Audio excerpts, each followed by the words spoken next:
Welcome to Sightlines. I'm Dr. Hunter Cherwick, Vice President of Clinical Services for Orbis International. In this series, we're looking at how the fight against global blindness has been affected by the COVID-19 pandemic, the innovations that are making it possible to safely deliver urgent, sight-saving care in the midst of it all, and what that work might look like going forward as we prepare for the new normal. As we've been talking with guests about that very big topic, I noticed another theme that kept coming up. We very often talk about ourselves as a family. We work as a team and we're a family. The Orbis family. The Orbis family. It's true, we really are a family at Orbis, and that family includes our staff in the air and on the ground.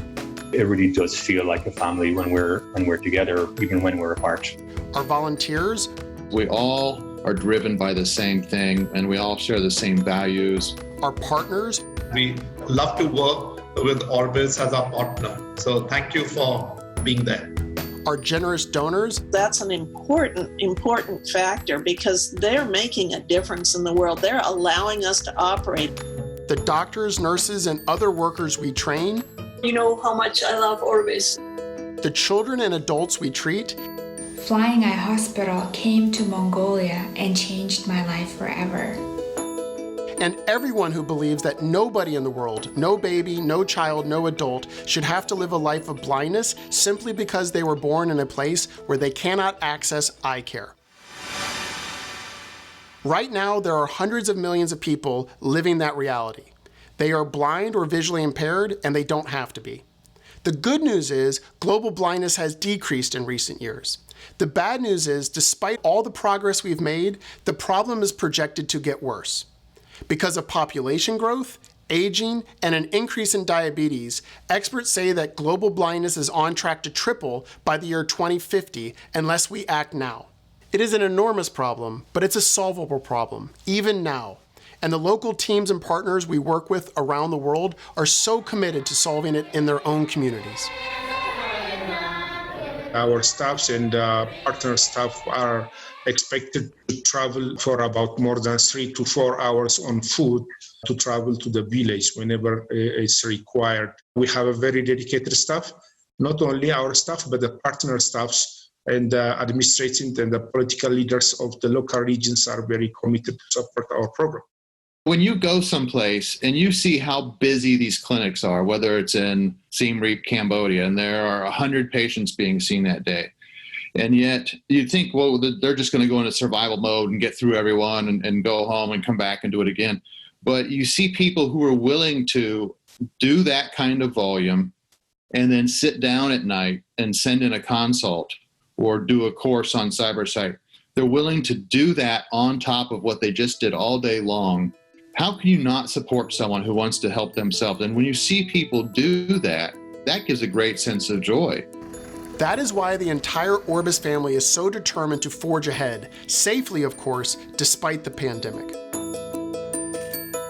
In this episode, we'll spend some time with two cherished members of the Orbis family.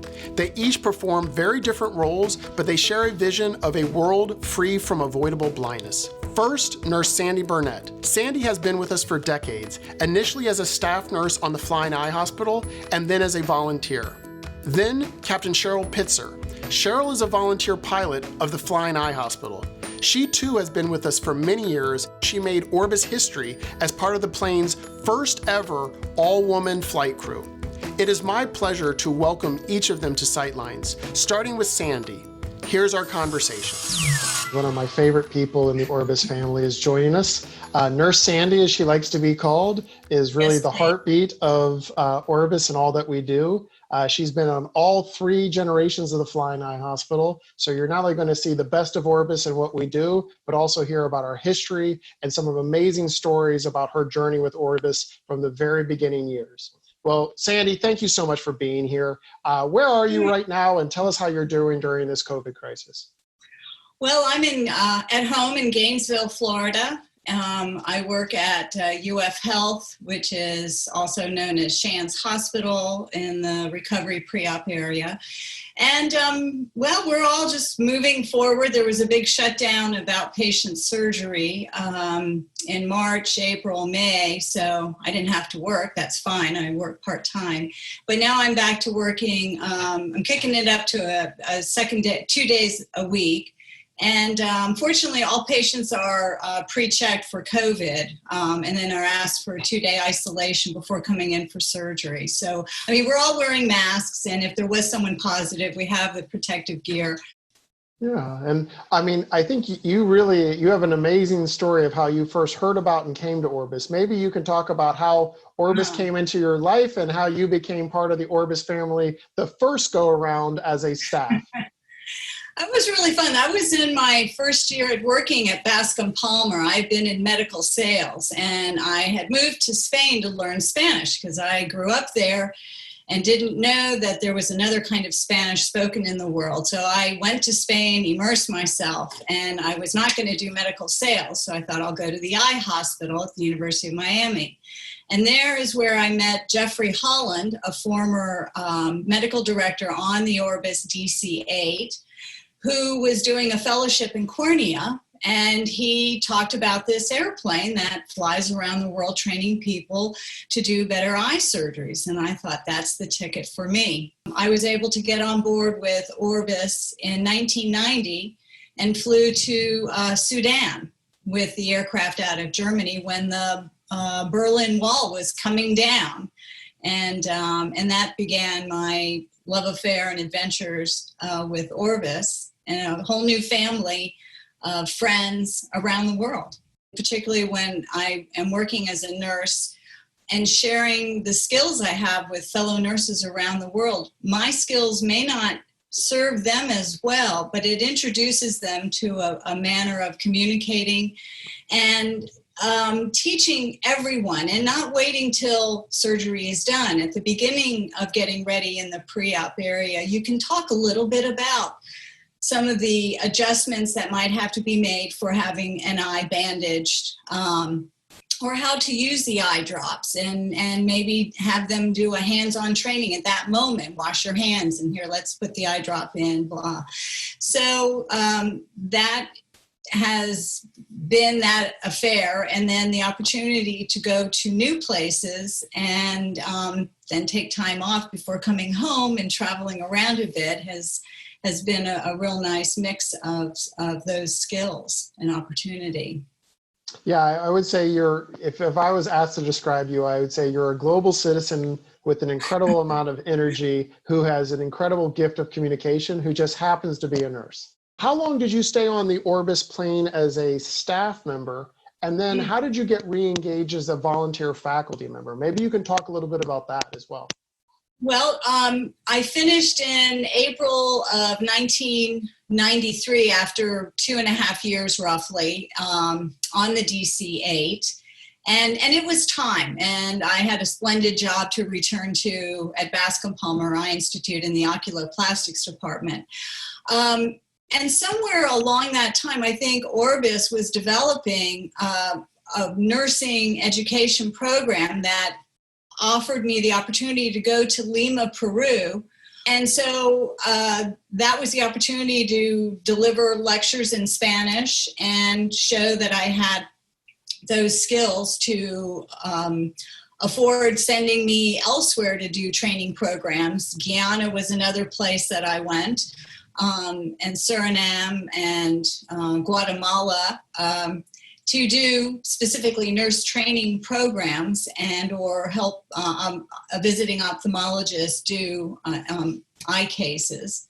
And with that, I think there was a development in the role of how to include volunteer nurses who have on the aircraft at the same time, who had been staff or else were otherwise exceptionally skilled, to draw from a wider pool of nurses and afford a quality of service that couldn't be beat. Yeah, and I think for me, the surgical team is always focused on the procedure. You have the gift, and you're really focused on the patient, the family, and that whole pathway. Do they understand where to go to the next day? How to put in the drops? Show me how to put in the drops. Which one do you put in the morning? Which one do you put at night? So really, I always tell people that the outcome of a surgery is also dependent on the patient, not just the surgeon. And you're the one that really prepares the patient and the family. It takes a village to give a child their sight back. And I think you are really kind of the village leader. You're the team leader on that. Well, obviously we talked about your global citizenship, but you seem to have a very special connection with Latin America and the Caribbean. Well, I think one of the first highlights with the DC-8 was going to Cuba. Having grown up in Miami from the mid-'60s, and with all the Cubans that have moved there, it was so interesting to go to that country and to see for myself the beauty of Havana and the people, and observe the different system of ophthalmology there. They were using the Russian Fyodorov Ford Motor Company assembly line, where one ophthalmologist blocks the eye, another ophthalmologist takes out the cataract, and then the patient moves on a conveyor belt to the next ophthalmologist to have the cataract or the IOL placed, and then a fourth one closes the eye. It was interesting to be back there maybe 10 years later, and that system was no longer being used. The other memorable experience was in Peru. And it was just a couple of years ago that I was there that a 32-year young man came on board to have a cornea transplant. He had been mugged, and so his intraocular lens had been dislocated, and his cornea needed to be replaced. And as his mother, who was with him, said in Spanish, "This is his la segunda vez." And I go, "Really? And when was the first?" And she said 1991. And I'm like, "Really?" And she said, "I have photos." And when she pulled out the photos, there I was with long blonde hair. Dr. Frankie, who was from England, was the anesthesiologist. And there standing was a 7-year-old with a metal fox shield over his eye. And now here, fast forward 27 years, is this same youngster. Well, I was just so momentous. She gave me such a bear hug of thank you, appreciation, and love, that it was just the stars and the planets were all aligned at that moment. And I played for him, well, I can't remember the song right now, but I got through it and on my ukulele here, "Stars shining bright above you, dream a little dream." That was it. So that's awesome. Dose. So you treated this young man at the age of 7, and you did a very successful cataract and corneal procedure and was part of the team that helped him get his sight back at 7. And then all these years later, he unfortunately had an assault and the eye was injured again. And just by happenstance, the Orbis plane was there to save the day, and you were on board to not only help him, but help the mom. Because I remember this patient, I was on the plane at that time. She was very worried about her son. Mm-hmm, mm-hmm. And maybe you could say, what did that young boy at 7, what did he go on to do with his vision? And what did you find out about his life in the years after the DC-8 took off? Yeah, well, other than having successfully kept his donated cornea and gone on to college and graduated with a degree in civil engineering, I extended an invitation, come to Florida. I'm not far from Disney World, and that's yet to happen. But you never know these days. And so it was just a wonderful experience to have that kind of connection from 27 years prior. Well, I could think of no better person to be your cultural attaché for Disney World than you. Taking someone to the world's happiest place with the world's happiest person, I think that would be pretty spectacular. So obviously you've been part of the Orbis family for decades now. Where is the magic? What makes Orbis so special, and what makes it so special to you?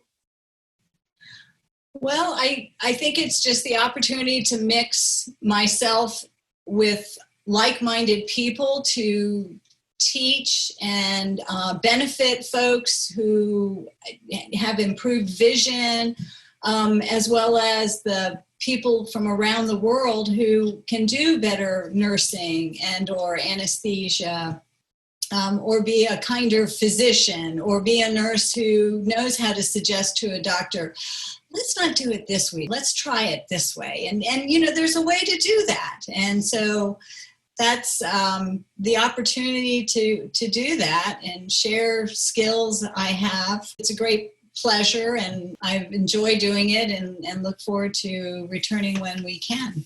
And why is blindness, so how has that impacted you? Like, you've seen blindness now all over the world, in every corner of the world.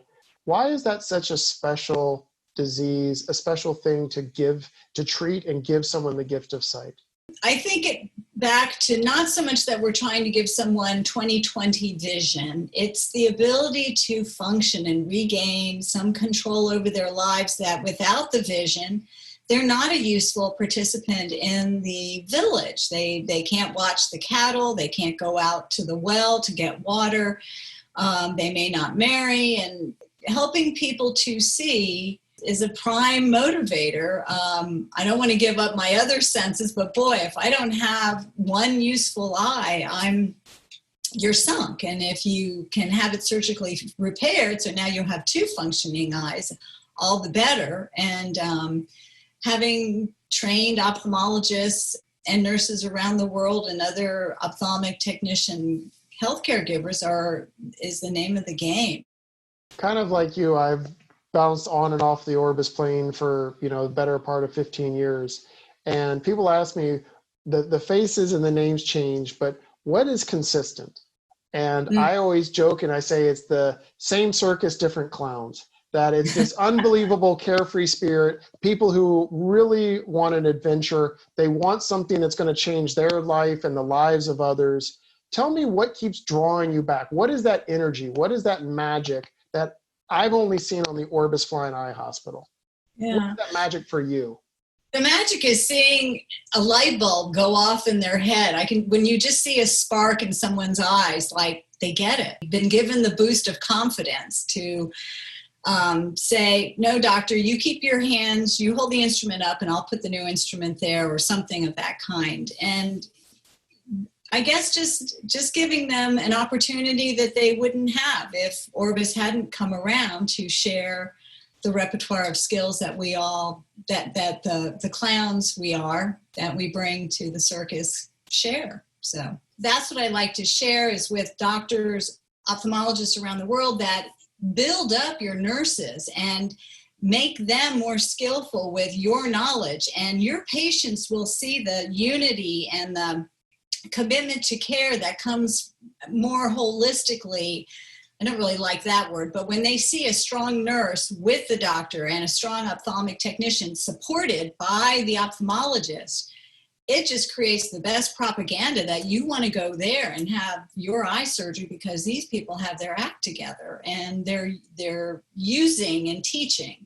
I've seen you use this guy many, many times on Orbis programs. Can you tell us who this guy is and all the different ways and all the different countries you've used this guy?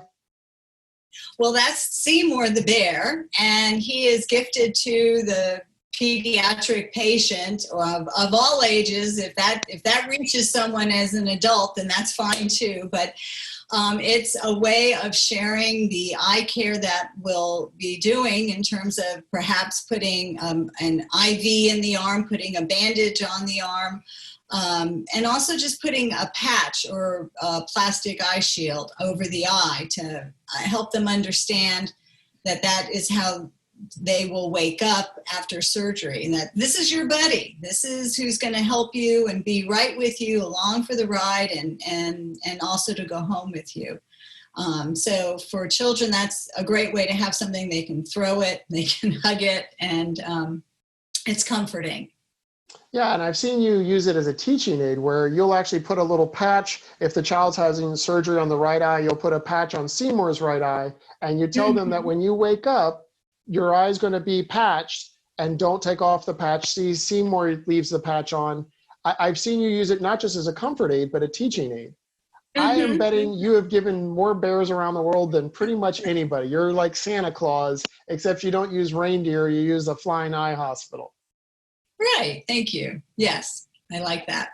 And one of the things that sometimes people don't realize is we will fly one of our staff doctors back 6 to 8 weeks after the program on our surgical case review. They will fly back commercially, not on the Orbis plane, and will see every single patient that we operated on. Well, especially on the pediatric weeks, the entire waiting room at the hospital will have kids holding on to this bear, and they probably have not let go of that thing for the 6 weeks, because that's been the best toy or their best friend, as they both, the bear and the patient, have recovered from eye surgery. Mm-hmm, mm-hmm. And that's important. That's just something that relates to them, that's on their level. And when you connect, you just got to cement it and go with it. So I'd say use everything that you've got, including lollipops and, crackers after surgery or so. But Mr. Seymour is very, very helpful. Well, Omega is the one who actually donates these. Without them, we wouldn't be able to do it. And I've seen cargo. We fill up the cargo whenever we do a restock. We have an entire shelf that are vacuum sealed teddy bears. So these bears can squish down, and as soon as you cut them open, these things pop out. It's hilarious. It is. It is. Well, again, I just want to thank you so much for your time today. You've already put a smile on my face. It was a long week, and it ended with an exclamation point with you. So thank you for being you. That was Sandy Burnett, who reminded us of yet another beloved member of the Orbis family, Seymour the teddy bear. Next up, Captain Cheryl Pitzer, a FedEx pilot who volunteers her time to help us take the Flying Eye Hospital on its sight-saving missions around the world. Here's my conversation with Cheryl.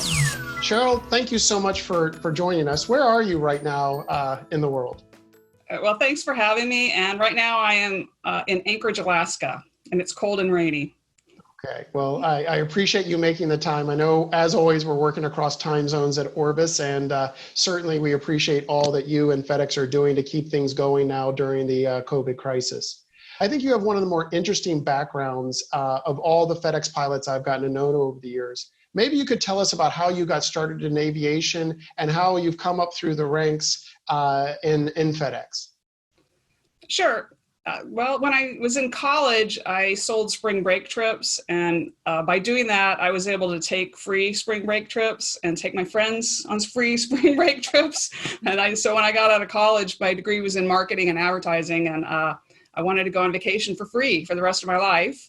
So I started looking at airlines, and the economy was not great at the time, but Continental Airlines was hiring flight attendants, and I thought, what a great way to get my foot in the door. And so that's what I did.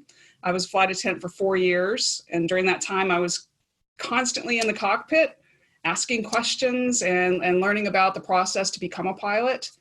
I knew I loved the lifestyle, so I started taking flying lessons and built my time and had various flying jobs until here I am at FedEx. And next month actually is my 25th anniversary at FedEx. So.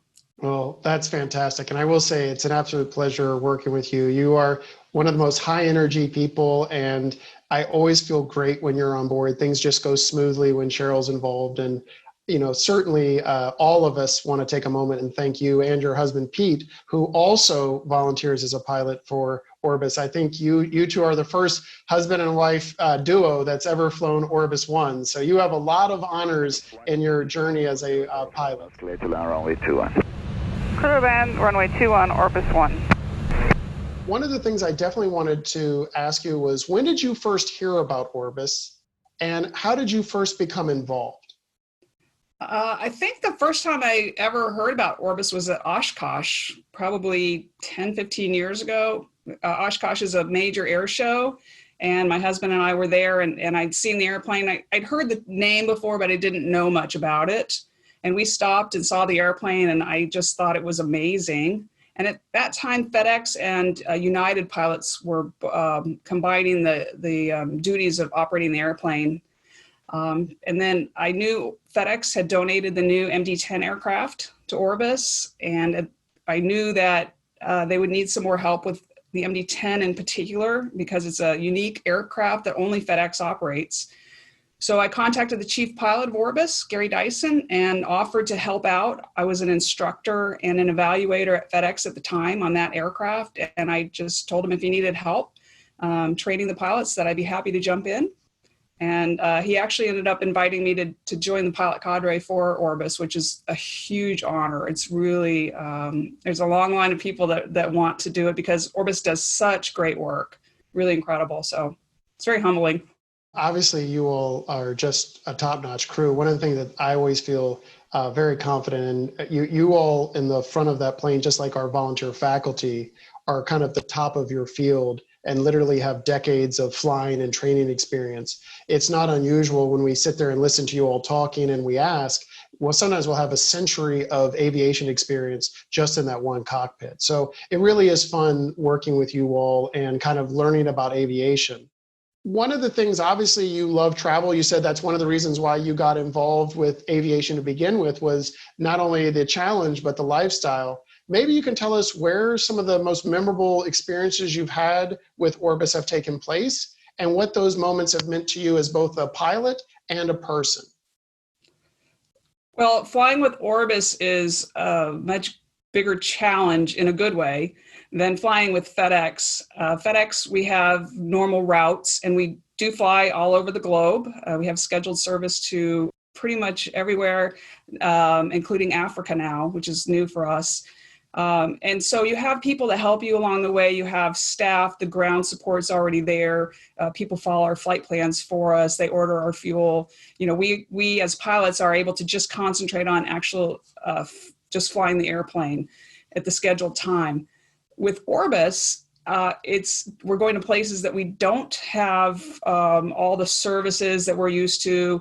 We do a lot of the flight planning ourselves. We have a lot more input into that, a lot more of the decision making.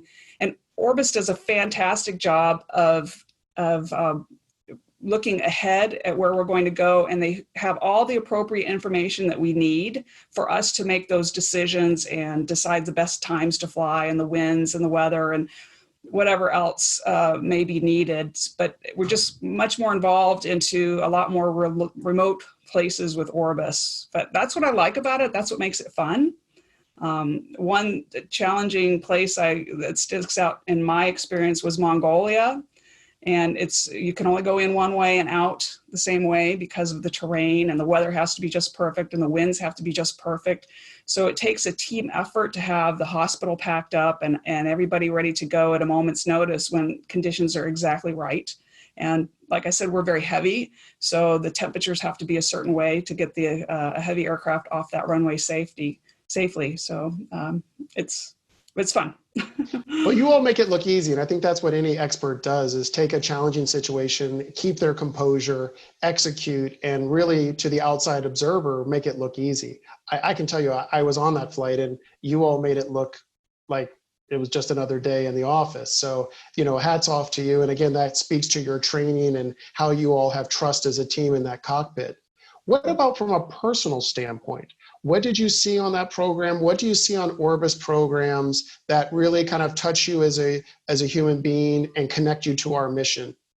That was one of the first times I got to see very much. A lot of times as the pilots, we move the airplane to its destination and then get on a passenger airline and go home to go back to work.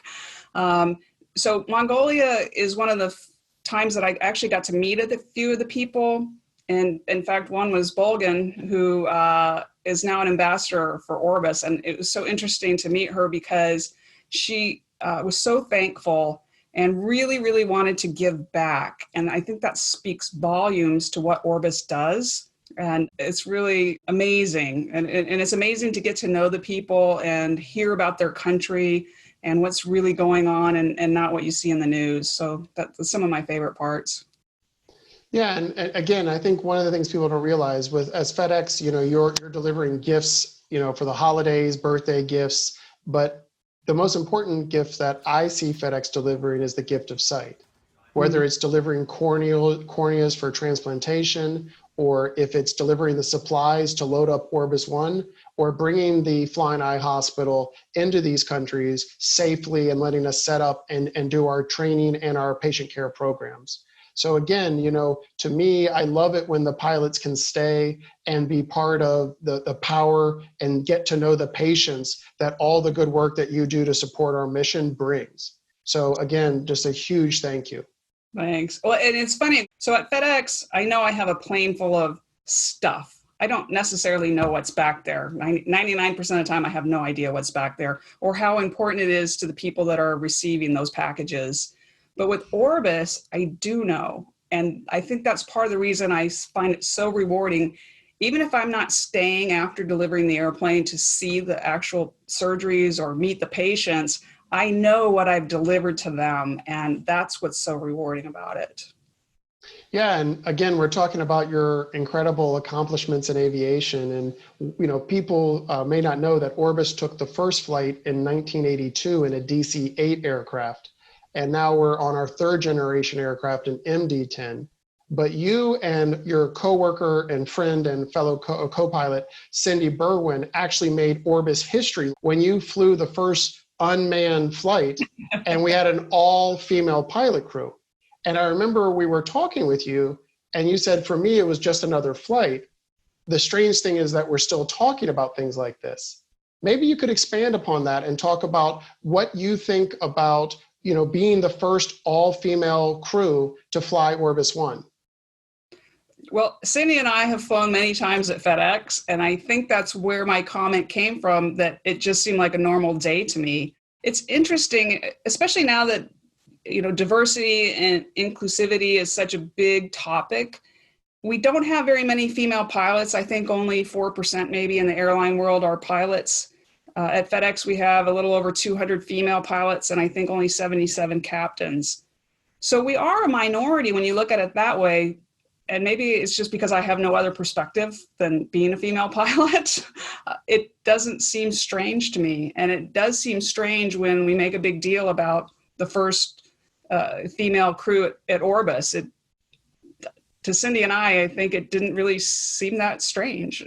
Well, I can tell you, for those who don't know, and she's one of the beating hearts of the Orbis aircraft, our chief of aircraft maintenance and the mechanic who keeps the plane running every day when it's in hospital mode is Val Suberg. And if you go down to the second level of the plane where all the aircraft maintenance and all of the aircraft supplies are kept, in her station, her workstation, she has a photo of you all in the cockpit and she's doing a selfie, and that is her favorite photo in the whole airplane. So I can assure you, while it may be strange that we're talking about this as first for women pilots, I can tell you that was a big deal for Val, and she loves being part of that, where she also is leading an aircraft team and doing a great job of it. I'm glad you brought her up because she's really, really special.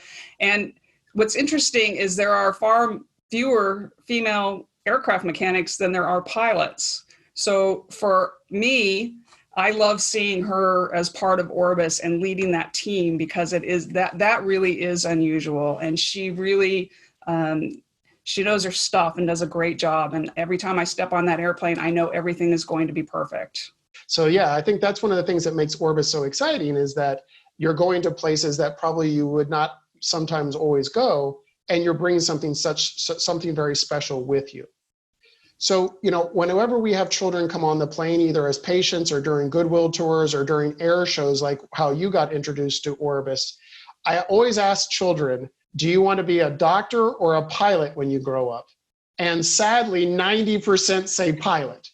What is it about aviation? How can I get these children to come over to the medical side and be part of Team Hunter? How can I do that? Truthfully, I think it's because people don't understand what you do as well as they understand what a pilot is. My very best friend from college is in sales, and we used to be in IT sales, which, if we were out and we'd meet people out somewhere and they'd say, what do you do? And she'd say, well, I'm in such and such sales about such and such. And they'd kind of go, oh, and they'd look at me and say, well, what do you do? And I'd say, well, I'm a pilot. And it's like, oh, I was on this airplane one time, or my uncle was a pilot. And she would get so frustrated with that. But it was really more because people know what a pilot does. I would say almost everyone, even today, I will be sometimes watching Orbis take off or land when I'm ahead of the plane on a planning visit. And I can tell you, I still feel like a 6-year-old. There's something magical about flight. When you meet a pediatric patient and see the transformative journey they've had, how does that make you feel when you see a kid walking off Orbis One and they have their sight back? Speechless, literally speechless. I couldn't do what I do without my sight. You as a surgeon couldn't do what you do without your sight. I recently took my mother to get her cataracts done, and it was no big deal. We made an appointment, we went to the doctor, boom, she's done and she can see. And that's not true all over the world, and especially with the children, it's just, it's hard to fathom that you can't just do this all over the world. You guys make it look easy. I watch the surgeries on the big screen in the airplane, and it's like, oh yeah, I do this and I do that, and boom, they sewn up and off they go, and they can see. It looks easy. So I was going to think, well, why do we even need Orbis? Why isn't this easy? No. So it's funny, kind of back to what you asked a few minutes ago, that my very first Orbis trip, I was moving the airplane out of Vietnam. And so for anybody that hasn't been on one of these trips, it takes a lot of time to pack up the hospital and get it all secure so the airplane can move it. And so you and your staff and everybody gets that done. And then the surgeons go home, and a lot of the hospital staff go home. A lot of the Orbis staff goes home. And then we come in and just move the airplane. And so my very first trip moving the airplane out of Vietnam, we go to leave, and the health ministry wanted to thank us. Well, they wanted to thank you, but we were the only ones there. So they pull us into a room, and I was with Val, and they're giving big speeches, and they're presenting us with flowers, and they're very thankful for Orbis and everything that Orbis does, even outside of the aircraft. And I'm kind of standing there, and Val pushes me in the back, and she's like, that's you're representing Orbis. And I'm kind of like standing there like, thanks. I didn't want to say all I do is move the airplane. The doctors do all the magic. But it was interesting because it was unexpected. I'm gonna correct you for the first time in this interview and conversation. You are part of the Orbis team, and I do want you to use the we. And to me, that's what's magical about Orbis, is taking people from 14 different countries, all 6 continents, taking people from totally different backgrounds in aviation, engineering, and medicine, and making this unbelievable team. And to me, one of the best things about Orbis is we're the best example of functional diplomacy I've ever seen, where people from all different walks of life, all different parts of the world, all different training and backgrounds, we come together and we do one thing, and we do it really well. So definitely, I love the fact you're representing Orbis. Not, for me, you're this incredible talent and ball of energy, but also that they see that Orbis is not just eye doctors. It takes a village to give a child their sight back. And for Orbis, that involves aviation and special pilots like you. Yeah. That trip was interesting also because they had to bring customs people down, because that wasn't a normal airport that had customs. And so they brought them down so we could all get out. And back to, you talk about pilots, all of the people wanted to take pictures with us. And that was really fun. And you hope that maybe somebody says, oh, girls can be pilots. And when we went to file the flight plan with the aviation headquarters there, the woman who was helping us, her mother had been helped by Orbis the previous visit several years earlier, and she was so thankful. And we got to bring her out and show her the airplane, and it was, you just never know who you're going to touch, who you're talking to. So. No, that's very true. And one of the things I've learned, like you were talking about your mother's experience, and I'm so glad she's doing well after cataract surgery. Everyone in one way or another is touched by visual impairment, whether it's having a child need glasses, needing cheaters to read the menu at a restaurant, having a loved one, a grandmother, a parent need cataract surgery. I do think that vision connects us all. And certainly giving someone that sight back is something that they'll always remember. And we've had patients come back and know that Orbis is in town 20 and 30 years later just to thank us because they heard Orbis was back in that hospital or back at that airport. So I will tell you, you've left a mark on literally hundreds of people for the rest of their lives, either through surgery or meeting with them or giving them a tour on the plane. And to me, that's something I always love about Orbis is we're not only an aspirational organization, we're an inspirational organization as well. It was amazing to watch the whole Orbis team when we land and everybody jumps into action to unpack, and it's everybody from the surgeons to the mechanics to everybody, and everybody just jumps in, and you can tell everybody loves what they're doing. It's, you say that I bring an energy, but the reality is I'm feeding off of the energy of everyone else. And it feels great. I want to thank you. You are just so awesome, and not just as a friend and as a colleague, but just as a person and as a pilot. And thank you for all of the Orbis team for getting us to where we need to be. Well, right back at you, Hunter. I'm amazed by what you all do. That was Captain Cheryl Pitzer. I want to thank both Captain Pitzer and Sandy Burnett for joining me on Sightlines, and of course for being part of the Orbis family. I want to thank you for being a part of the Orbis family too. It's been such a pleasure putting these episodes together for you. At a time when we've all had to stay apart, these Sightlines conversations gave us an opportunity to connect and to reminisce. Thank you for joining me for Sightlines. While this is our last episode of this season, you can find any episodes you've missed on our YouTube page or in our podcast feed. We've loved creating this series and hope to be back in the future with new episodes. If you'd like to learn more about Orbis and the Flying Eye Hospital, please visit us at orbis.org. If you enjoyed this show, please subscribe to our YouTube channel to watch each episode and check out many other videos about our work around the globe. If you're listening to the podcast version of the show, please hit subscribe so you don't miss a future episode. And if you're listening in an Apple podcast, please consider rating or reviewing the show. It really does help others learn about us, about Orbis, and our sight-saving mission. Until next time.